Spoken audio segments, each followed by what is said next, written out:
হযরতে বেলাল ফজরের আযান দেয়, যোহরের আযান দেয়, আসরের আযান দেয়, মাগরিবের আযান দেয়, আশার আযান দেয়। নবী হযরতে বেলালের মুয়াজ্জিন বানায়া দিল। হযরতে বিলাল মিনারায় দাঁড়াইয়া ফজরের আযান দিয়া দেয়, হাইয়া আলাস সালাহ হাইয়া আলাল ফালাহ, তোমরা নামাজের দিকে আসো, কল্যাণের দিকে আসো। হযরতে বেলাল নবীর একদিন আদেশ হয়ে গেল, বিলাল রে মিনারার মধ্যে দাঁড়াইয়া আজকে হাইয়া আলাস সালাহ তুমি বলবা না, হাইয়া আলাল ফালাহ বলবা না, ওই মিনারায় তুমি দাঁড়াও, যুদ্ধের ময়দানে যাওয়া লাগবে, সাহাবায়ে কেরামদেরকে এটা জানায়া দাও। নবী যা শিখায়া দিলেন, ও বেলাল তুমি মিনারার মধ্যে দাঁড়াইয়া তুমি সবাইরে জানাও হাইয়া আলাল জিহাদ, জিহাদের ময়দানে যাওয়া লাগবে। কে আছো তরবারি নিয়ে নবীর দরবারে হাজির হয়ে যাও। প্রতিদিন যেই বেলাল রাদিয়াল্লাহু আন মিনারায় দাঁড়াইয়া হাইয়া আলাস সালাহ বলে, হাইয়া আলাল ফালাহ বলে, ওই বেলাল মিনারায় দাঁড়াইয়া আওয়াজ দিয়ে দিল, হাইয়া আলাল জিহাদ, জিহাদের ময়দানে যাওয়া লাগবে। কে আসো তোমরা জিহাদের ময়দানে যাওয়ার জন্য? নিজের তরবারি নিয়ে সরঞ্জাম নিয়ে মসজিদে নববীতে হাজির হয়ে যাও, আমার মদিনাওয়ালা নবীর দরবারে হাজির হয়ে যাও। মসজিদে নববীর পাশে এক আল্লাহর বান্দি ঘরের মধ্যে হযরতে বিলালের জিহাদের আওয়াজ শুনতে পাইয়া চোখের বাণী ফালায়া ফালায়া কান্না করে, এক ফোঁটা চোখের বাণী, ছোট্ট একটা 7 বছর বয়সী বাচ্চা আছে, ওই বাচ্চাটা ওই মহিলার পাশে শুয়ে রইল। ওই ছোট্ট বাচ্চাটার গায়ের মধ্যে যখন মায়ের এক ফোঁটা চোখের বাণী পড়ল, ওই চোখের বাণী পড়ার পর ছোট্ট বাচ্চাটা লাফ দিয়ে ঘুম থেকে জেগে যায়। জায়গা দেখে জনম দুঃখিনী মা চোখের পানি ফেলায়া ফেলায়া মা কান্না করে। একটা ছোট্ট বাচ্চা যদি তার মায়ের দেখে চোখের পানি ফেলায়া কান্না করে, দেখবেন ওই বাচ্চাটাও চোখের পানি ফেলায়া বলে, মা গো তুমি কেন কান্না করো আমি বুঝলাম না। এখানে যারা আসলেন আপনারা তো প্রাপ্ত বয়স্ক হয়ে যাওয়ার পরেও আপনি বাড়ি যাওয়ার পরে যদি দেখেন আপনার মা বিনয় বিনয় কান্দি, আপনি আপনার মাকে বলবেন, ও মা তুমি কেন কান্না করো? মা গো আমি বুঝলাম না। তোমার কান্না বন্ধ করার জন্য যদি আসমানের তারাটা পর্যন্ত আমার নামায়া দেওয়া লাগে রে মা, আমি চেষ্টা করব মা তোমার জন্য। একটা সন্তান হইয়া নিজের মা কান্না করবে মেনে নিতে পারে না, বরং কেউ যদি মায়ের আঘাত দেয়, মায়ের মনে কষ্ট দেয়, ওরে ঘর থেকে বের করে দাও। ও বান্দা, ছোট্ট বাচ্চাটা নিজের মায়েরকে জানায়া দেয়, মা রে প্রতিদিন বেলাল মিনারায় দাঁড়ায় আজান দিয়া দেয়, হাইয়া আলাস সালাহ বলে, হাইয়া আলাল ফালাহ বলে। কিন্তু আজকে এমন কি হয়ে গেল? হযরতে বেলাল রাদিয়াল্লাহু আনহু কি এক সাউন্ড দিয়ে দিল, যেই সাউন্ডের পরে আপনি চোখের পানি ফেলায়া ফেলায়া কান্না করেন গো মা। ওই মা ছোট্ট সন্তানের জানায়া দেয়, ও সন্তান আমার, ওই বেলাল প্রতিদিন আজান দিয়া দেয়, নামাজের দিকে ডাকি, কল্যাণকামী হওয়ার জন্য, সফলতার দিকে ডাকি। কিন্তু হযরতে বেলাল আজকে জিহাদের ময়দানে যাওয়ার জন্য ডাক দিয়ে দিল। আজ থেকে কিছু মাস আগে তোমার বাবা আমার সাথে শোয়া অবস্থায় ছিল, তখন হযরতে বেলাল মিনারায় দাঁড়াইয়া জিহাদের ব্যাপারে যখন সাউন্ড দিয়ে দিল, তোমার বাবা ঘুম থেকে লাফ দিয়া জাগিয়া আমার জানিয়ে দিল, ও বিবি আমার তরবারি দাও, যুদ্ধের ময়দানে যাওয়া লাগবে। যুদ্ধের ময়দানে যাইয়া আমি জিহাদের ময়দানে নবীর সাথে কাঁধে কাঁধ মিলাইয়া কাফের বেঈমানের বিরুদ্ধে যুদ্ধের ময়দানে সশস্ত্রভাবে যাওয়া লাগবে। তোমার বাবাকে আমি বারণ করলাম না, নিষেধ করলাম না, আমি তার হাতের মধ্যে ওই দিন তরবারি দিয়া যে পাঠাইছি, আজও তোমার বাবার চেহারা কেমন, তোমার বাবা কই আছে, কোথায় গেল, কই চলে গেল, ওই ব্যাপারে আমি মা বিন্দু মাত্র পরিমাণ জানি না রে বাবা। বাবারে এই কারণে আমি চোখের পানি ফেলায় কান্না করি না। আমার স্বামী দুনিয়া থেকে বিদায় নিয়ে চলে গেল, তবে আমার নবীর কারণেই তো গেল, এই কারণে আমি চোখের পানি ফেলায় কান্দি না। কেন কান্দি জানুনি? আমার কান্নার কারণ আজকেও তো দিনের মতো বেলাল মিনারায় দাঁড়াইয়া জিহাদের ময়দানের আওয়াজ দিয়ে দিল, কিন্তু আমার কপাল বড় খারাপ, আজকে আমার স্বামী নাই, একটা ছোট্ট সন্তান আমি লালন পালন করলাম, এই সন্তান বড় না, যদি বড় হতো আমি তারে যুদ্ধের ময়দানে পাঠাইয়া দিতাম, কিন্তু আমার কপালটা এত পরিমাণে পুড়ে গেল, আমার উপযুক্ত সন্তান না থাকার কারণে আজকে যুদ্ধের ময়দানে হযরতে বেলালের ডাকে আমি একজনের উৎসর্গ করতে পারলাম না, আমি একজনকে স্যাক্রিফাইস করে দিতে পারলাম না। যখন একজন মা হইয়া সন্তানের দরবারে এটা বলে, ছোট্ট বাচ্চা এরপরেও ইমানের বলে কি পরিমাণ বলিয়ান হয়ে যায়। বান্দারে মনোযোগের কান লাগায় শুনে যাও, ছোট্ট বাচ্চাটা সঙ্গে সঙ্গে নিজের মায়ের জানায়া দেয়, ও মা আমার, আপনার চিন্তা, আপনার চোখের পানির কারণ আমি বুঝতে পেরেছি গো মা, আমি পরিপূর্ণ বুঝতে পারলাম। যুদ্ধের ময়দানে আমি নিজেই যাব, আমি ছোট্ট হতে পারি, তবে যুদ্ধের ময়দানে যাইয়া আমি নিজের তাজা রক্তগুলো জমিনের মধ্যে বিলীন করে দিয়ে দিব রে মা। শুধু তাই না, আমি ওই যুদ্ধের ময়দান থেকে গাজী হয়ে ফিরবো না, যুদ্ধের ময়দানে যে আমি যাব আমার নিজের পুরা জিন্দেগিটা বিলীন করে দেওয়ার মাধ্যমে একজন শহীদ স্ত্রী, একজন শহীদ স্বামীর স্ত্রী যেরকম আমার বাবা আপনারে বানায়া দিল, ঠিক তদ্রূপ ভাবে একজন শহীদ সন্তানের মা না বানাইয়া যুদ্ধের ময়দান থেকে আমি ফিরব না। মায়ের মনটা এত পরিমাণে খুশি হয়ে গেল, খুশি হবে না বেজার হবে?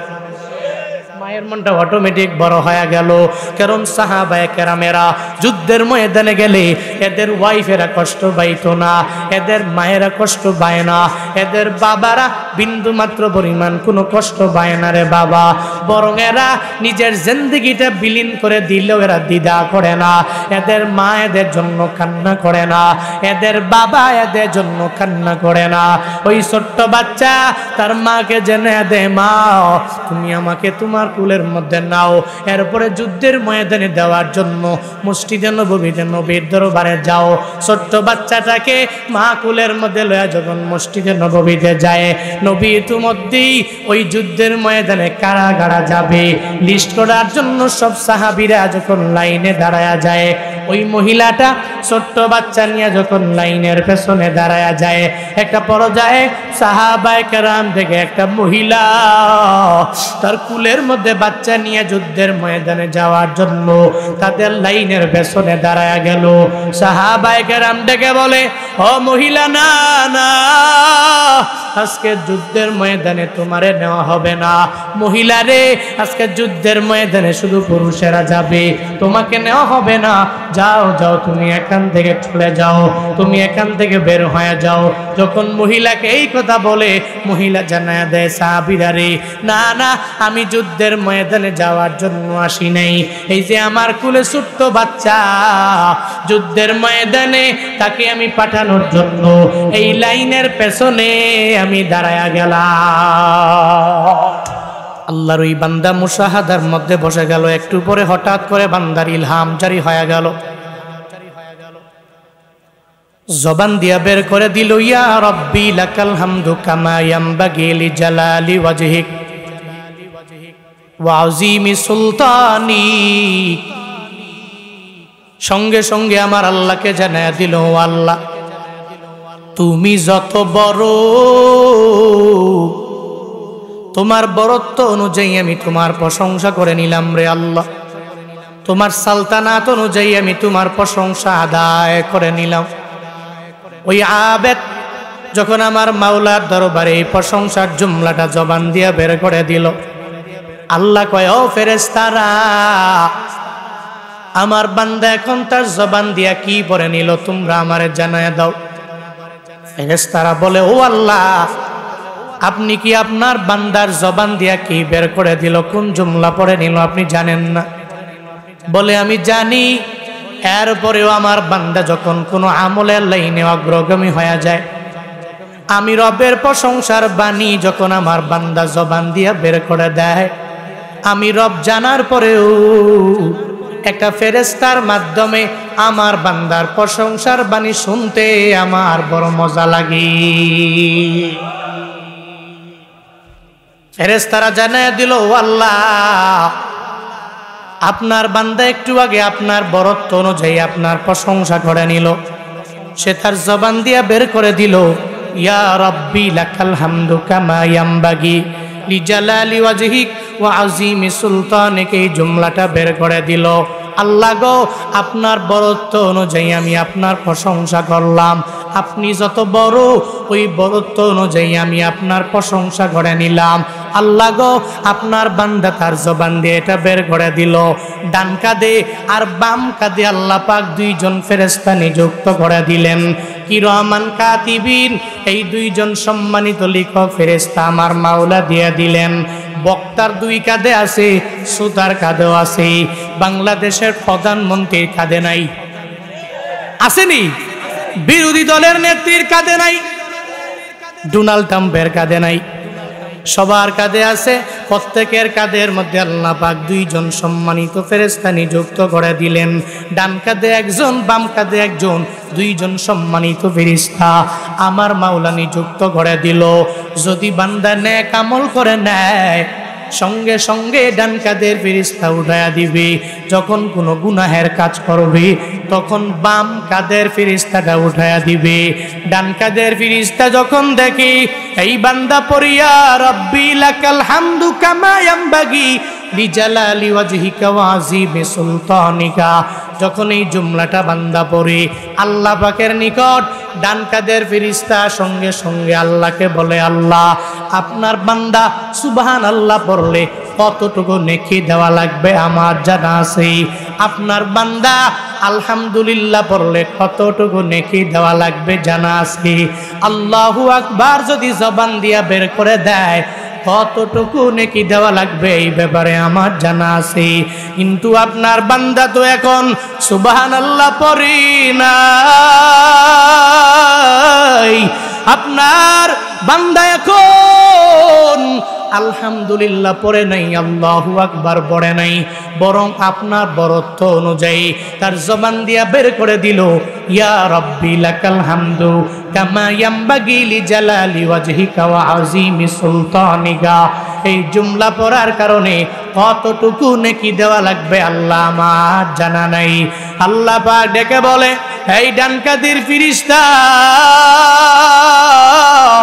আমার বান্দার আমলনামায় 10টা নেকি দেওয়া লাগবে না, 20টা নেকি দেওয়া লাগবে না, 100 নেকি দেওয়া লাগবে না।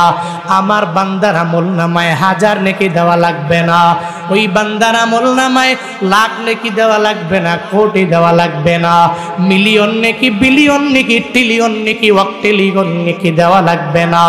বরং আমার বান্দা আমি রবের বরত্ব অনুযায়ী জুমলা বের করার কারণে তার আমলনামায় যেই জুমলাটা তার জবান দিয়া বের করে দিল, এই পুরো জুমলাটা আমলনামায় তুমি উঠায়া দাও। ডান কাঁধের ফেরেশতা বলে, আল্লাহ কেন কেন বান্দার আমলনামায় নেকি দেওয়া লাগবে না? আল্লাহ পাক বলে, আমার বান্দা হাসরের ময়দানে মিজানের দাড়ি পাল্লায় যখন আমি রবের দরবারে দাঁড়ায়া যাবে, মিজানের দাড়ি পাল্লায় দাঁড়ানোর পরে কারণ নেকের পাল্লা ভারী হয়ে যাবে, আবার কারণ নেকের পাল্লা ভারী হবে না, বরং গুনাহের পাল্লাটা ভারী হয়ে যাবে। ও ফেরেশতা, হাসরের ময়দানে মিজানের দাড়ি পাল্লায় যখন নেক আমলের পাল্লা হালকা হয়ে গেল, গুনাহের পাল্লাটা যখন ভারী হয়ে গেল, আমি আল্লাহ বান্দাকে তখন বলবো, বান্দা রে তোর আমলনামাটা আমার হাতে দাও। আমি আমলনামাটা লইয়া তার আমলনামাটা সার্চ করে দেখব। যদি আমি দেখতে পাই ইয়া রাব্বি লাকাল হামদু কামা ইয়ামবাগি লিজালালি ওয়াজহিকা ওয়া আযীমি সুলতানিকা, এই জুমলাটা বান্দা তার জবান দিয়া দুনিয়াতে থাকতে বের করে দিত, আল্লাহ পাকের বরত্ব অনুযায়ী প্রশংসার বাণীগুলো সর্বাবস্থায় বর্ত। আল্লাহ বলবে, ও রহমতের ফেরেশতা, আমার বান্দা দুনিয়াতে আমি রবের বরত্ব অনুযায়ী প্রশংসা করার কারণে ওকে জাহান্নামে দেওয়া যাবে না, নেক আমলের ঘাটতি যা পূরণ করা লাগবে নেক দিয়া তাকে জাহান্নাম থেকে ফিরাইয়া আমি মাওলার জান্নাতে ঢুকায়া দাও। আতিনা ফি দারে দুনিয়া নাসান আতিনা ফি দারে উকবা না হাসান ইয়া গিয়াসুল মুস্তাগীসি নাহদিনা লফদিকার বিল উলুমে ওয়াল গিনা হর গোরিদে নেকো তু তৈয়ার হ্যায় ঝুনা মাঙ্গে উস তু বেজারো হ্যায়। আল্লাহ পাকের প্রশংসা কম না বেশি? কেমনে? ইয়া রাব্বি লাকাল হামদু কামা ইয়ামবাগি লিজালালি ওয়াজহিক ওয়া আযীমি সুলতানিক। আল্লাহ গো, তোমার বরত্ব অনুযায়ী যতটুকু প্রশংসা করার দরকার আমি করলাম। যদি এটা বলতে পারেন আল্লাহ বান্দার প্রতি বড্ড রাজি হয়ে যায়। আল্লাহ কয়, দেখছো শুধু আলহামদুলিল্লাহ বলেই পরিসমাপ্তি ঘটায় নাই, বরং এটা বলার পরে আমি রব যত বড়, ওই বরত্ব অনুযায়ী আমি রবের প্রশংসা করেছে। আল্লাহ পাক বান্দার প্রতি রাজি হয়ে হাসরের ময়দানে বান্দাকে মায়া করে জান্নাতে ঢুকায় দেয়। ফাবিমা রাহমাতিম মিনাল্লাহি লিনতা লাহুম ওয়ালাউ কুনতা ফাজ্জান গালিজাল কলবি লানফাদ্দু মিন হাওলিক ফাআফু আনহুম ওয়াস্তাগফির লাহুম ওয়াশাওিরহুম ফিল আমর فإذا عزمت فتوكل على الله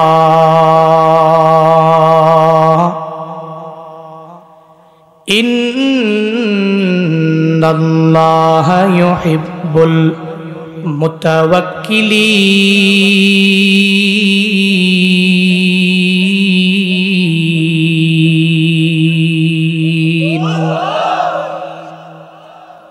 আল্লাহ বলেন, এ নবী আমার, আমি রবের অনুগ্রহের কারণে আপনার দিলের মধ্যে মায়ার কোনো অভাব নাই, যার কারণে আপনার দিলটাতে আমি আল্লাহ মায়া দিয়ে দিলাম, যার কারণে আপনার আশেপাশে লোকের কোনো অভাব নাই। আবু বকর আপনার প্রেমে পড়ে বড্ড দুর্বল হয়ে গেল। ওমরে ফারুক আজম রহমাতুল লিল আলামিনের গর্দান আনার জন্য রওনা। নবী গর্দান নিবে দূরের কথা, বরং নবীর হাতে কালিমা পরে পরে মুসলমান হয়ে যায়। এত দামি হয়ে গেল। হযরতে উসমান, আলী, হযরতে হামজালা সব সাহাবায়ে কেরাম নবীর মায়ার নিকট দুর্বল হয়ে গেল। আল্লাহ পাক বলেন, ফাবিমা রাহমাতিম মিনাল্লাহি লিনতা লাহুম, আমি রবের অনুগ্রহের কারণে আপনার আচরণটা এত কোমল হয়ে গেল, এত দিলটা এত মায়ার হয়ে গেল, যেই মায়ার দরবারে সমস্ত কাফেরেরা পর্যন্ত দুর্বল হয়ে গেল। আবু জাহাল, উতবা, সায়বা, মুগিরারা এরা দিনের বেলা রহমাতুল লিল আলামিনের বিরোধিতা করে, নবীরে দেখতে পারে না। কিন্তু রাতের বেলায় কেমন হয়ে গেল জানোনি? বরং রাতের বেলা যেই নবীকে দিনের বেলা বিরোধিতা করে করে পাগল পাগল বলে, ওই নবীর তিলাওয়াত শোনার জন্য আবু জাহাল, উতবা, সায়বা, মুগিরা লাইনে দাঁড়ায়া শুনি। দিনের বেলায় বলে, ও উতবা, সায়বা, মুগিরা, ওই মুহাম্মদের দরবারে যাবা না, ওই মুহাম্মদের তিলাওয়াত শোনা যাবে না।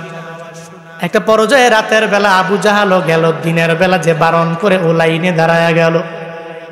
এক কথায় নবীর তিলাওয়াত এত সুন্দর, ওই নবীর আখলাকের দরবারে তিলাওয়াতের কাছে, মায়ার কাছে সবাই দুর্বল হয়ে গেল। অন্যান্য দেশ থেকে কত মানুষ মক্কার জমিনে আসলে আবু জাহাল বলে, কই যাও? বলে মুহাম্মদের দরবারে যাব। বলে পাগলের দরবারে যায় লাভ নাই, তুমিও পাগল হয়ে যাবা। যখন এটা বলে মানুষ বলে এরা সবাই মুহাম্মদ নবীরে পাগল বলে, ওনার দরবারে যাওয়া লাগবে।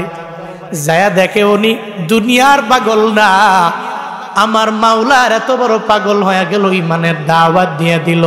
এরা নবীর আচরণ দেখে দেখে মায়ার প্রেমের মধ্যে পড়িয়া এরা নবীর হাতে কালিমা পরে পরে মুসলমান হয়ে যায়। আল্লাহ পাক বলেন, আমি রবের অনুগ্রহের মাধ্যমে নবী এটা হয়ে গেল। আপনার দিলটাকে আমি আল্লাহ মায়া দিয়া ভরপুর করে দিলাম, যার কারণে আপনার আশেপাশে লোকের কোনো অভাব নাই। যদি আপনি এদের সাথে খারাপ ব্যবহার করতেন তাহলে আপনার আশপাশ থেকে সব লোকেরা দূরীভূত হয়ে যেত, একজনও আপনার কাছে আপনি পেতেন না। আবু বকর আপনাকে ফালাইয়া চলে যেত, ওমর আপনারে ফালাইয়া চলে যেত, ওসমান আলী যারা সব সাহাবায়ে কেরামেরা আপনাকে ফালাইয়া এরা রেখে রেখে চলে যেত, কিন্তু এরা যায় নাই, কারণ নবী আপনার মায়ার দরবারে এরা দুর্বল হয়ে গেল, আপনার সুন্দর আখলাকের দরবারে এরা দুর্বল হয়ে গেল। সমাজে দেখবেন যেই নেতার দিলটা একটু মায়া দ্বারা ভরা, যেই নেতা সবার সাথে সুন্দর আচরণ করতে জানে, দেখবেন নেতার আশেপাশে ভালো মানুষের কোনো অভাব নাই, কোনো টাকা দেওয়া লাগে না, তাকে বাড়ি করে দেওয়া লাগে না, কোনো টাকা দিয়া ভোটও কিনা লাগে না। এই যে আপনাদের নবীনগরের ব্রাহ্মণবাড়িয়া নবীনগরের কৃষ্ণনগর ইউনিয়নের একজন চেয়ারম্যান আছে, মুফতি আমজাদ হুসাইন আশরাফি দামাত বারাকাতুহুম। এই যে আমগো ভাই চেয়ারম্যান হয়ে গেল, টাকা দেওয়া লাগে নাই, এদেরকে পয়সা দেওয়া লাগে নাই, বাড়ি গাড়ির মালিক বানায়া দেওয়া লাগে নাই। মানুষও এত পরিমাণে মহাব্বত করে রে বাবা, কেন করে? বলে মদিনাওয়ালা নবী আখলাক নিয়া, ওই মায়া নিয়া দুনিয়াতে যেই নেতারা চলবে, ওই নেতারা টাকা দেওয়া লাগবে না, কিচ্ছু করা লাগবে না, ওর জন্য এমনিতেই মানুষ জান দেওয়ার জন্য বেকুল হয়ে যাবে, ঠিক কিনা? কিন্তু যেই নেতার আচরণ ভালো না, ধনীর বেলায় একরকম বিচার করে, গরিবের বেলায় আর একরকম বিচার করে। যেই নেতার আচরণ বড় খারাপ, দেখবেন ওই নেতারে মানুষ মোহাব্বত করে, উপর দিয়া ভিতর দিয়া করে না, উপর দিয়া করে। কিন্তু নেতা যখন শহরের বাড়ি চলে গেল, গ্রামে আসলে নেতার ডানে গেল, বামে গেল, সামনে গেল, পেছনে গেল, অথচ চলে যাওয়ার পরে দোকানের মধ্যে বৈশা বৈশা নেতার বদনাম করে, এক কথায় মন দিয়ে ভালোবাসে না। কিন্তু মদিনাওয়ালা নবী কাউরে টাকা দেওয়া লাগে নাই, কাউকে ওটও দেওয়া লাগে নাই। নবীর ব্যবহারের কারণে সাহাবায়ে কেরাম নবীর এত প্রেমিক হয়ে গেল। এজন্যই তো আল্লাহ পাক জানায়া দেয়, পয়গম্বর আমার, আমি হলাম আলামিনের জন্য রব, আর আলামিনের রহমত করে আমি আল্লাহ আপনারে দুনিয়ায় পাঠালাম। আমি আল্লাহ হলাম রব্বুল আলামিন, আপনাকে বানালাম রহমাতুল লিল আলামিন। আমি হলাম আলামিনের রব, আলামিনের জন্য আমি আল্লাহ আপনারে রহমত দুনিয়াতে পাঠাইয়া বানালাম। এত পরিমাণ রহমত মদিনাওয়ালা নবীরে বানাইলো, নবীকে লকবে দেওয়া হলো রহমাতুল লিল আলামিন। আপনি আলামিনের জন্য করুণা, আলামিনের জন্য আপনি দয়া, পুরা জগতের জন্য আপনি হলেন মায়া। দেখবেন সমাজে যারা একটু একটু দয়া দেখায়, আরে দয়া বলে না, বরং দয়াবান বলে। যে একটু মায়া দেখায় বলে মায়া না, বরং মায়াবান বলে। যেই ব্যক্তি একজনের উপরে আর একজনের দয়া দেখায়, এর সঙ্গে সঙ্গে দয়া বলে না, বরং এর দয়াবান বলে। কিন্তু দয়া করতে করতে একটা পর্যায়ে যখন আনলিমিটেড দয়া দেখায়, তখন মানুষ বলে ওর পুরা দিলটাই দয়া দ্বারা ভরা, তার পুরা সত্তাটাই দয়া দ্বারা ভরা, তার পুরা বডিটাই দয়া দ্বারা ভরা। আমার মদিনাওয়ালা নবীরে আল্লাহ পাক রব্বুল আলামিন ওনাকে বলে, আমি আপনারে দয়াবান বানাই নাই, আমি আল্লাহ আপনারে আলামিনের জন্য মায়াবান বানাই নাই, বরং নবী আমার, আমি রব আপনারে আলামিনের জন্য পুরা সত্তাটাই দয়া দিয়াই বানাইলাম। আল্লাহ পাক হলেন রব্বুল আলামিন, নবী হলেন রহমাতুল লিল আলামিন। আলামিনের জন্য কি পরিমাণ দয়া বান্দা জানোনি? আগের জামানার উম্মতেরা ইবাদত করার জন্য নির্দিষ্ট একটা জায়গায় যাওয়া লাগে, কিন্তু রহমাতুল লিল আলামিনের এত পাওয়ার আমার আল্লাহ পাক মদিনাওয়ালা নবীরে দিয়ে দিলেন। নবীর উম্মতেরা নির্দিষ্ট কোনো জায়গার মধ্যে যাওয়া লাগবে না। এই যে হাওরের মাঝে যারা কাজ করবে, হাওরের মাঝে হঠাৎ করে আজান শুনতে পেল জোহরের আজান, হঠাৎ করে আজান শুনতে পেল আসরের আজান, হঠাৎ করে আজান শুনতে পেল মাগরিবের আজান, আশেপাশে মসজিদও নাই, অনেক দূরে, সঙ্গে সঙ্গে অজু বানাইয়া বান্দা যদি হাওরের মাঝে নামাজে দাঁড়ায়া যায়, জোহরের নামাজ পড়ে নেয়, আসরের নামাজ পড়ে নেয়, মাগরিবের নামাজ পড়ে নেয়, আমার মাওলার দরবারে কবুল হবে কি হবে না? রবের দরবারে কবুল হবে। সব আমার মদিনাওয়ালা নবীর বদৌলতে, রাহমাতুল লিল আলামিনের রহমতের কারণে পুরা দুনিয়াটারে আল্লাহ নবীর উম্মতের জন্য পরিপূর্ণ উন্মুক্ত করে দিল। আল্লাহ পাক নবীর কারণে পুরা জগৎটারে আল্লাহ পাক পবিত্র বানায়া দিল। আল্লাহ কয়, নবী গো, আমি আল্লাহ আপনারে আলামিনের জন্য রহমত বানালাম। শুধু তাই না, বরং আপনার উম্মতেরও আমি আল্লাহ এত পরিমাণে দামি বানায়া দিলাম। ও পয়গম্বর আমার, আপনার উম্মতের হায়াত পাবে কম, কিন্তু আমি আল্লাহ এদেরকে এমন কিছু কিছু রাত দিয়ে দিলাম, যে এই রাতের বেলা একটা রাত যদি এরা তালাশ করে আমল করে নিতে পারি, তাহলে 1000 মাসের চাইতেও ইবাদত করার সওয়াব আমি আল্লাহ বান্দার আমল নামায় দিয়ে দিব। নবী গো, সব আপনার রহমতের দ্বারা সম্ভব হয়ে গেল, কারণ আমি আপনাকেই তো ইন্না আতাইনাকাল কাউসার, নবী গো, আমি আপনাকে কাউসার দিয়ে দিলাম। কাউসার মানে শুধুমাত্র হাউজে কাউসার না, বরং কাউসার মানে রাহমাতুল লিল আলামিনের সমস্ত পুরা জিন্দেগীর কল্যাণ। আল্লাহ পাক নবীর উম্মতের যা দিলেন সব কাউসারের মধ্যে নিহিত। বাবা, আল্লাহ পাক বলেন, আমি আল্লাহ আপনার মাধ্যমে আপনার উম্মতের ক্ষমতা, আপনার উম্মতের পাওয়ার এত পরিমাণে বাড়ায়া দিলাম। রাহমাতুল লিল আলামিন একদিন সাহাবায়ে কেরাম নিয়ে নবী বয়ান করে, নবী আমার বলতে লাগলো, ও সাহাবায়ে কেরাম, বনি ইসরাইলের মাঝে একজন জাহেদ ছিল, মানে মুজাহিদ, জিহাদের ময়দানে যায়। ও রাতের বেলা ইবাদত করে আর দিনের বেলা জিহাদের ময়দানে যায়। 1000 বছর এক টানা ও দিনের বেলা জিহাদের ময়দানে গেল আর রাতের বেলা ইবাদতের মধ্যে মগ্ন হয়ে গেল। শুধু তাই না, হযরতে জাকারিয়া আলাইহিস সালাম, হযরতে ইয়াকুব আলাইহিস সালাম, হযরতে হিজকিল আলাইহিস সালাম, হযরতে ইউসা আলাইহিস সালাম, এই সমস্ত নবীরা এরা 80 বছর একটানা আমার মাওলার ইবাদতে কাটাইয়া দিল। যখন নবী সাহাবায়ে কেরামদের সামনে ব্যাপারে বয়ান করে, সাহাবায়ে কেরাম বড় পেরেশান। সাহাবায়ে কেরাম আমার নবীরে জানায়া দেয়, ও পয়গম্বর আমার, আমাদের হায়াতের বেলা কম, 70 বছর আমরা বাঁচলাম, এরপরে আল্লাহ পাক আমাদেরকে দুনিয়া থেকে নিয়ে নিবে। 80 বছর হায়াতের পরে নিয়ে যাবে, 90-100 বছরের হায়াতের পরে নিয়ে যাবে। বনি ইসরাইলেরা, বেদেরা, এরা 1000 বছর পর্যন্ত একটানা এরা আমলের মাধ্যমে কাটাইতে পারলো। এরা নামাজে গেল, এরা জিহাদের ময়দানে যুদ্ধের জন্য গেল, কিন্তু নবী গো, আমাদের হায়াত কম, আমরা তো এত ইবাদত করে এদের সমান হতে পারবো না। বনি ইসরাইলের লোকেরা আমাদের আগেই জান্নাতে যাবে। নবী গো, আপনার সাহাবী হইয়া আমরা আগে জান্নাতে যেতে পারবো না। নবী যখন বলে, অসুবিধা নাই, দাঁড়াও দাঁড়াও, আমার মাওলা তোমাদেরকে এমন কিছু দিয়ে দিবে। সঙ্গে সঙ্গে আল্লাহ জিব্রাইল পাঠাইয়া সূরা কদর দিয়ে দিল। ও জিব্রাইল, যাও যাও, আমার মদিনাওয়ালা নবীর দরবারে জানায়া দাও, সূরা কদর যখন রাহমাতুল লিল আলামিনের দরবারে নাজিল করা হলো, নবীর উপরে নাজিল কুনিয়া আমার নবীরে জানায়া দিল, নবী আমার, আপনি কি লাইলাতুল কদরের ব্যাপারে জানেননি?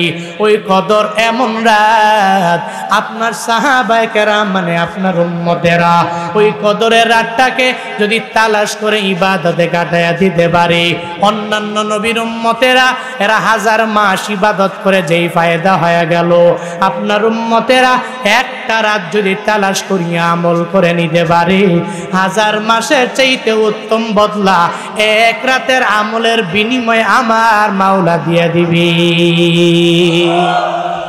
সব আমার নবীর কারণে সম্ভব হয়ে গেল। ও ব্রাহ্মণবাড়িয়ার মুসলমানেরা, যার দ্বারা সিন্নি খাইলা মোল্লা চিনলা না, নবীর মাধ্যমে তুমি সব পাইলা, কিন্তু আজকে নবীরে নিয়েই বারবার তুমি কটূক্তি করো, নবীর সুন্নতের আমল করো না, দাড়িটাকে লম্বা করতে পারো নাই, যে হুজুরেরা জুব্বা পরে সুন্দর করে দাড়ি রাখিয়া চলে ওরে ওরে মোহাব্বত করতে পারো নাই, একটু ভালোবাসাও দিতে পারো নাই। হুজুর দেখলেই তোমার এত পরিমাণে জ্বলে, মাদ্রাসা দেখলেও এত পরিমাণে জ্বলে রে বাবা। অথচ মদিনাওয়ালা নবীর মাধ্যমে এমন কি আছে আমি আর আপনি পাইলাম না? সব আমার মাওলা এত মায়া করে তোমারে আমারে দিয়া দিলেন, নবীর কারণেই তো হয়ে গেল। এই যে রমজান মাস, এই যে 3 দিন পর থেকে আরম্ভ হয়ে যাবে, ওই রমজানে আমাদের জন্য কি পরিমাণ ফায়দা জানেননি? বলে রমজানে যদি কোনো বান্দা একটা নফল ইবাদত করে নেয়, ওই নফল ইবাদত নফল থাকে না, আল্লাহ পাক ওটাকে ফরজে সমতুল্য বানায় দেয়। অথচ যেই নফল বাকি 11 মাসে যদি তুমি পড়ো, বাকি 11 মাসে নফল পড়তে পড়তে পড়তে পড়তে হঠাৎ করে ফজরের নামাজটা কাজা হয়ে গেল, অথবা জোহরের নামাজ কাজা হয়ে গেল, অথবা আসরের নামাজ কাজা হয়ে গেল, অথবা মাগরিবের নামাজটা কাজা হয়ে গেল, অথবা এশা নামাজটা কাজা হয়ে গেল। বান্দারে পুরো জিন্দেগিতে মিলাইয়া একটা ফজরের কাজা নামাজ তুমি পূরণ করার জন্য সারা জিন্দেগি মিলাইয়া যদি নফল নামাজে দাঁড়ায়া যাও, যদি সারা রাত লাগাইয়া তাহাজ্জুদ নামাজ পড়ো, যদি ফজরের ফরজ নামাজ যদি না পড়ো, তাহলে কোনো ফায়দা হবে নি? হবে? সারা বছর লাগাইয়া নফল নামাজ পড়লেও একটা ফরজের সমতুল্য যেই জায়গায় হয় না। কিন্তু আল্লাহ পাক তোমারে আমারে এমন একটা রমজান মাস দিয়ে দিলেন, ওই রমজান মাসে যদি একটা নফল ইবাদত কেউ করে নেয়, আল্লাহ পাক ওই নফলটারে ফরজ বানায়া দেয়।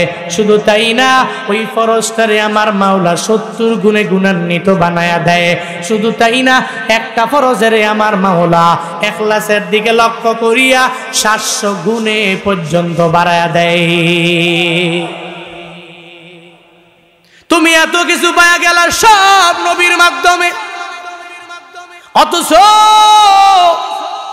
আজকে নবীর সুন্নতের উপরে আমল করতে পারো নাই রে বাবা।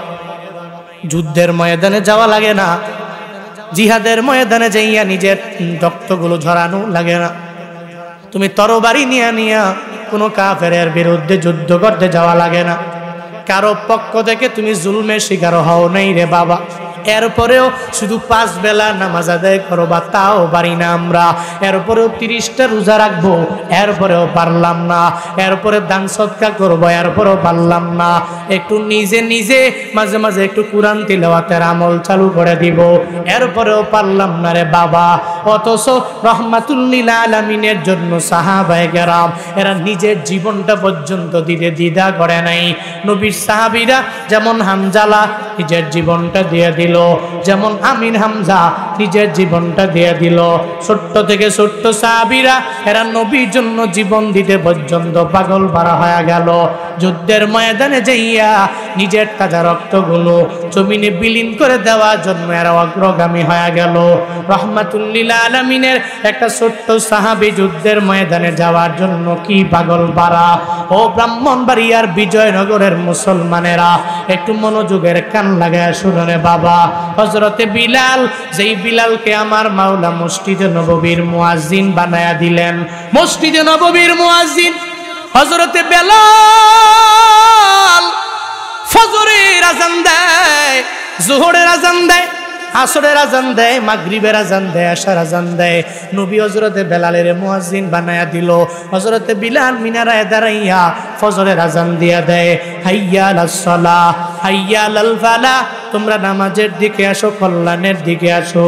হযরতে বেলাল নবীর একদিন আদেশ হয়ে গেল, বিলাল রে মিনারার মধ্যে দাঁড়াইয়া আজকে হাইয়া আলাস সালাহ তুমি বলবা না, হাইয়া আলাল ফালাহ বলবা না, ওই মিনারায় তুমি দাঁড়াও, যুদ্ধের ময়দানে যাওয়া লাগবে, সাহাবায়ে কেরামদেরকে এটা জানায়া দাও।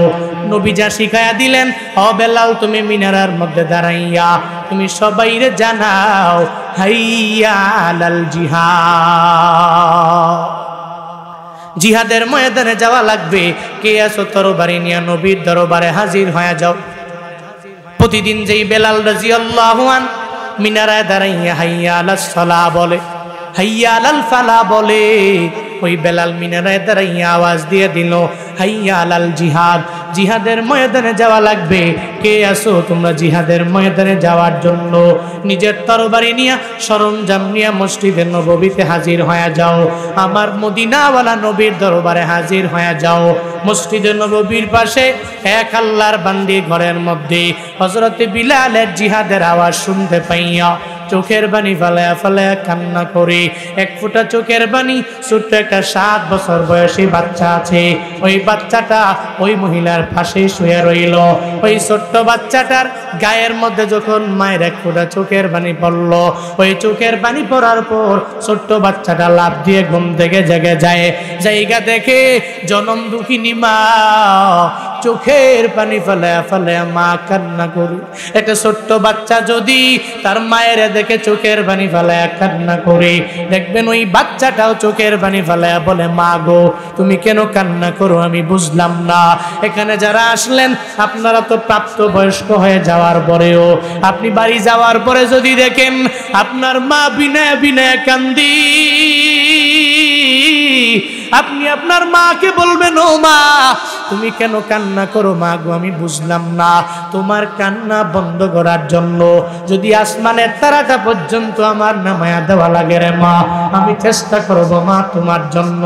একটা সন্তান হইয়া নিজের মা কান্না করবে মেনে নিতে পারে না, বরং কেউ যদি মায়ের আঘাত দেয়, মায়ের মনে কষ্ট দেয়, ওরে ঘর থেকে বের করে দাও। ও বান্দা, ছোট্ট বাচ্চাটা নিজের মায়েরকে জানায়া দেয়, মা রে, প্রতিদিন বেলাল মিনারায় দাঁড়ায় আজান দিয়া দেয়, হাইয়া আলাস সালাহ বলে, হাইয়া আলাল ফালাহ বলে, কিন্তু আজকে এমন কি হয়ে গেল? হযরতে বেলাল রাদিয়াল্লাহু আনহু কি এক সাউন্ড দিয়ে দিল, যেই সাউন্ডের পরে আপনি চোখের পানি ফালায়া ফালায়া কান্না করেন গো মা। ওই মা ছোট্ট সন্তানের জানায়া দেয়, ও সন্তান আমার, ওই বেলাল প্রতিদিন আজান দিয়া দেয়, নামাজের দিকে ডাকি, কল্যাণকামী হওয়ার জন্য, সফলতার দিকে ডাকি, কিন্তু হযরতে বেলাল আজকে জিহাদের ময়দানে যাওয়ার জন্য ডাক দিয়ে দিল।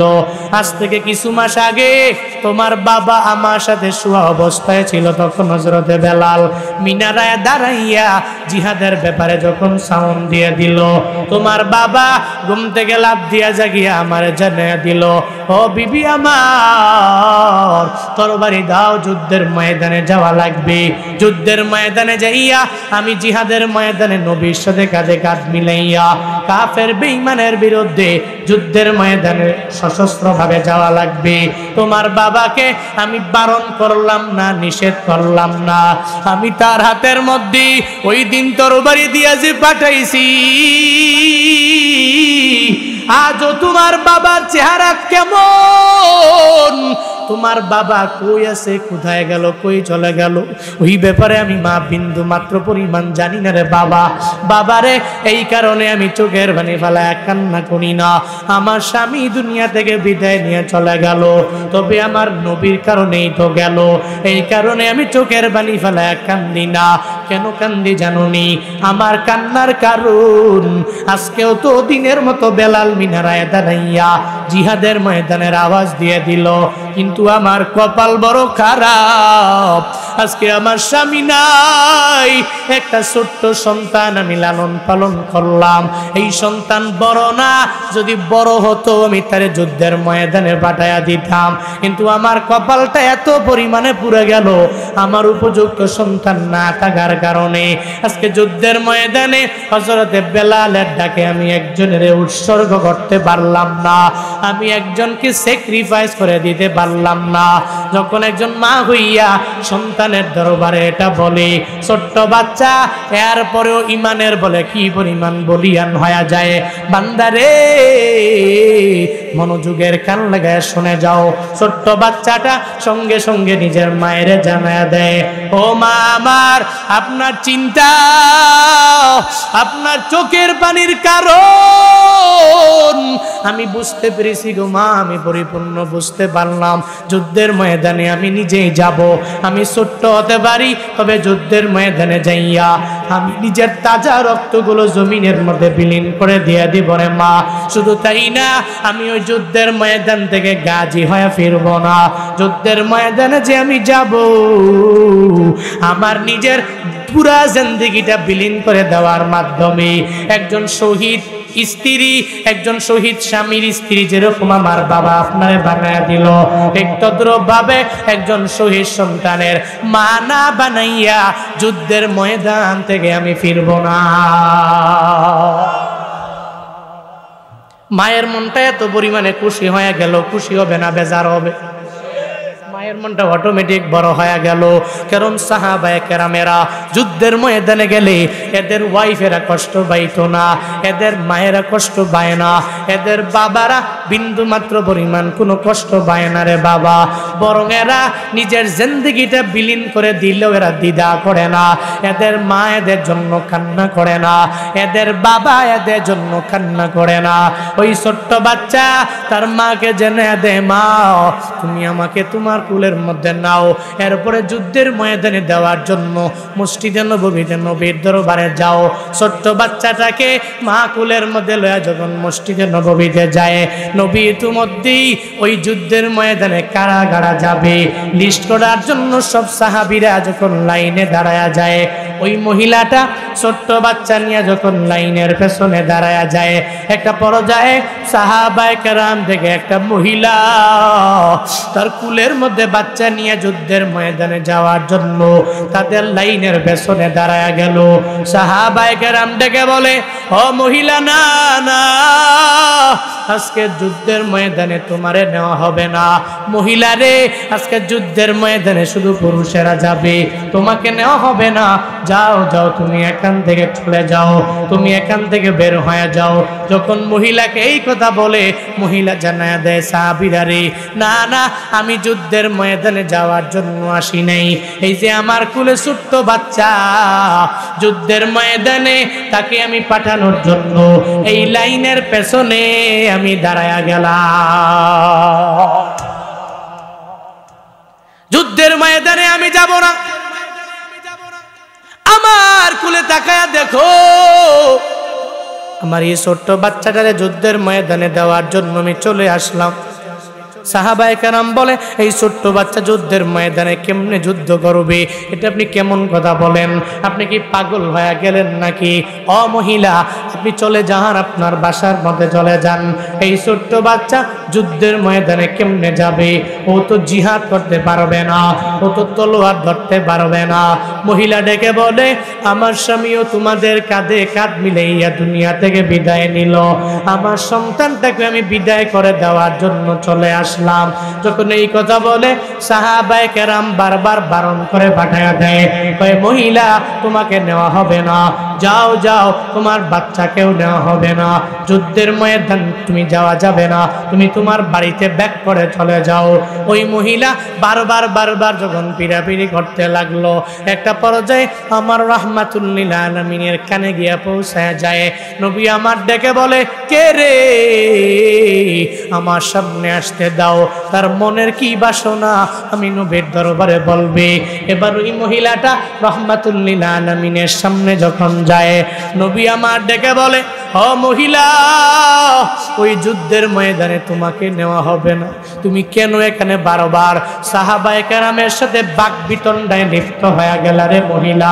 মহিলা রে, কেন তুমি বারবার বারবার বারবার এখানে আসলা? ওই মহিলা ডেকে বলে, পয়গম্বর, আমার স্বামী যখন জিহাদের ময়দানে যাওয়ার জন্য হযরতে বেলাল সাউন্ড দিয়ে দিল, আমি আমার স্বামীকে তরবারি দিয়েছি, আমার স্বামী তরবারি নিয়ে যুদ্ধের ময়দানে গেল গো নবী আমার। ওই যুদ্ধের ময়দানে যাইয়া নিজে শহীদ হয়ে গেল, আজও পর্যন্ত আমি তার পাই নাই। আজকে হযরতে বেলাল ওই যে মিনারায় দাঁড়াইয়া জিহাদের ময়দানে যাওয়ার জন্য যখন আওয়াজ দিয়া দেয়, আমি আমার উপযুক্ত কোনো ছেলে আমার নাই গো নবী, কিন্তু এই ছোট্ট ছেলেটারে নিয়া যুদ্ধের ময়দানে দেওয়ার জন্য আমি আপনার দরবারে হাজির হয়ে গেলাম। নবী আমার ডেকে বলে, না রে মহিলা, এই ছোট্ট বাচ্চা তো যুদ্ধ করতে পারবে না, ও তো জিহাদের ময়দানে যাওয়ার পরে তলোয়ার ধরতে পারবে না, তরবারি দিয়া কশিন কালেও যুদ্ধের ময়দানে পরিপূর্ণভাবে যুদ্ধ করতে পারবে না রে মহিলা, তুমি যাও যাও, এখান থেকে তুমি বাড়িতে রিটার্ন ব্যাক করে চলে যাও। আমি ওয়াদা দিয়ে দিলাম, তোমার এই ছোট্ট বাচ্চা যেদিন বড় হয়ে যাবে আমি তার সঙ্গে করে লইয়া যুদ্ধের ময়দানে হাজির হয়ে যাব। ওই মহিলা তো জানে ছোট্ট বাচ্চাটা তরবারি নিয়ে যুদ্ধ করতে পারবে না, ও তো নবীর সামনে কাঁধে কাঁধ মিলাইয়া কাফেরদের বিরুদ্ধে লড়াই করতে পারবে না। এটা ওই মহিলা জানে কি জানে না? হ্যাঁ, বুঝে কি বুঝে না? মহিলা জানে, মহিলা বুঝে। এরপরেও মহিলা আমার মদিনাওয়ালা নবীরে জানায়া দেয়, ও পয়গম্বর, আমি জানি আমার এই ছোট্ট বাচ্চাটা যুদ্ধের ময়দানে যাইয়া যুদ্ধ করতে পারবে না গো নবী, তবে এতটুকু জানি আপনি যখন যুদ্ধের ময়দানে যাবেন আপনার ডান দিকে লক্ষ্য করিয়া যখন কাফেরেরা তীর মারার জন্য চেষ্টা করবে, আমার সন্তানকে আপনি দুইটা ডান দিকে উপর করে ধরে রাখবেন। আমার সন্তানের ডান দিকটা ঝাঁঝরা হয়ে যাবে, সন্তানের কারণে আমার মদিনাওয়ালা নবী পরিপূর্ণ বেঁচে যাবে। শুধু তাই না গো নবী আমার, আপনার বাম দিকে লক্ষ্য করে যখন কাফেররা তীর মারবে আমার সন্তানদের দইরা আপনি বাম দিকে ধরে রাখবেন, আমার সন্তানের উপরে তীর পড়বে, সন্তানের বদৌলতে আমার মদিনাওয়ালা নবী বেঁচে যাবে। শুধু তাই না গো পয়গম্বর, আপনাকে মারার জন্য ওই কাফের বেঈমানেরা যখন আপনার বুক বরাবর তীর মারার জন্য চেষ্টা করবে আপনি আমার সন্তানটারে একটু উপর করে ধরে রাখবেন। আপনার বুক বরাবর যখন আপনি রাখবেন আমার সন্তানের বুকের মধ্যে যখন তীর পড়বে আমার সন্তানের বদৌলতে আমার মদিনাওয়ালা নবী পরিপূর্ণ বেঁচে যাবে। নবী গো, আমার সন্তানের কারণে আপনি বেঁচে যাবেন। হাসরের ময়দানে আমি আমার মাওলার দরবারে এতটুকু বলতে পারবো, ও দয়ার মালিক, দুনিয়াতে আমার কোনো পুঁজি ছিল না, কিন্তু আল্লাহ গো আমার স্বামী দুনিয়া থেকে বিদায় নিয়ে চলে গেল আপনার নবীর মায়ায়, বিন্দু মাত্র পরিমাণ মৃত্যু পর্যন্ত আমি একবারও আফসোস করলাম না। আমার ছোট্ট বাচ্চাকেও ওই যুদ্ধের ময়দানে পাঠাইছি, আমার সন্তানও দুনিয়া থেকে বিদায় হয়ে গেছে, আমার মদিনাওয়ালা নবী আমার সন্তানের বদৌলতে নবী সুন্দরভাবে দুনিয়াতে থাকলো আমার সন্তানের কারণে। হাসরের ময়দানে আমি আল্লাহর দরবারে বলবো, আল্লাহ গো, মৃত্যু পর্যন্ত এই সন্তানের জন্য আমি মা হইয়া আমি বিন্দু মাত্র পরিমাণ আফসোস করলাম না। নবী গো, আপনি বারণ করবেন না, নিষেধ করবেন না, এই সন্তানটাকে যুদ্ধের ময়দানে নিয়ে আপনি চলে যান। নবী এর পরেও বলে, না না, এই মহিলা, তোমার এই ছোট্ট বাচ্চাকে যুদ্ধের ময়দানে নেওয়া হবে না, তুমি যাও যাও, এখান থেকে তুমি চলে যাও, ছোট্ট বাচ্চাগুলো নেওয়া যাবে না, কারণ আমি নিজেই বড় অপরাধী হয়ে যাব, আমার কাছে বড় খারাপ লাগবে এই ছোট্ট বাচ্চাটা যদি দুনিয়া থেকে বিদায় নিয়ে চলে যায়। যখন বারবার বারণ করে এবার মহিলাটা বাচ্চাকে সঙ্গে করে লইয়া নিজের বাড়ির দিকে যখন রওনা, পথিমধ্যে যাওয়ার পরে ছোট্ট বাচ্চাটা মায়ের কোল থেকে লাফ দিয়া নিচে পড়ে যায়, নিচে পড়িয়া মায়ের চেহারার দিকে তাকায়া বলে, মা রে, আমি সন্তানের তুমি কোথায় নিয়ে যাও? বলে, ছেলে রে, তুই তো দেখলা নবীর দরবারে আমি গেলাম, নবীর দরবারে যাওয়ার পরে রহমাতুল লিল আলামিন আমাকে যুদ্ধের ময়দানে যাওয়ার জন্য তোমাকে দেওয়ার জন্য পারমিশন দেয় না, যুদ্ধের ময়দানে নাকি তোমারে নেওয়া হবে না। আমি বারবার আবদার জানাইলাম, এরপরে নবী আমার ডেকে বলে, না না না না, নেওয়া হবে না। এই জন্য আমি তোমাকে নিয়ে আবার বাড়ির দিকে রওনা করলাম। ওই ছোট্ট বাচ্চা ডেকে বলে, ও মা আমার, না না, আমারে তুমি বিদায় দাও, আমি যুদ্ধের ময়দানে যাব রে মা। কারণ বিছানার মধ্যে শোয়ার পরে তখন তুমি চোখের পানি ফালায়া ফালায়া কান্না করলা গো মা। তোমার চোখের পানি দেখি আমি ওয়াদাবদ্ধ হয়েছিলাম, ওই আমি যুদ্ধের ময়দানে যাব, তবে গাজী হয়ে ফিরব না, আমি নিজের শহীদ বানাবো, একজন শহীদ সন্তানের মা তোমারে বানায়া দিব। মা রে, আমার এই ওয়াদাটা পরিপূর্ণ পূর্ণ করতে দাও। ও মা, তুমি বিদায় দাও, দুনিয়ায় দেখা হবে না, আমার রবের জান্নাতে দেখা হয়ে যাবে। ছোট্ট বাচ্চাটা মায়ের কোল থেকে লাফ দিয়ে নামিয়ে নবীর দরবারে দৌড়ায়। নবীর দরবারে যাওয়ার পরে নবী ডেকে বলে, এই ছেলে, তোমার না বিদায় করে দিলাম, কিন্তু কেন তুমি আবার আসলা? ছোট্ট বাচ্চা ডেকে বলে, নবী গো, আপনি আমারে বারবার বারবার ছোট বলেন, আমি ছোট হওয়ার কারণে আপনি যুদ্ধের ময়দানে আমারে নিবেন না, কিন্তু নবী গো, আমি ছোট মানুষ, এখনো অনেক পরিমাণে ছোট। আমার মা এখনো যখন চুলার মধ্যে আগুন জ্বালায়, আমি নিজে ছোট মানুষ, মা যখন রান্না করে আমি মায়ের পাশেই যখন বসা থাকি, আমি তাকায়া দেখি আগে বড় বড় লাকড়িগুলো আমার মা দেয় না, চুলার মধ্যে আগুন জ্বালানোর জন্য আমার মা আগে ছোট ছোট লাকড়ি দিয়ে দেয়। ও নবী গো, আমি ওই চুলা দেইকা দেইকা বুঝলাম মাঝে মাঝে বড়দের দিয়াও যেটা হয় না, ছোটদের মাধ্যমে ওইটা হয়ে যায় গো নবী আমার।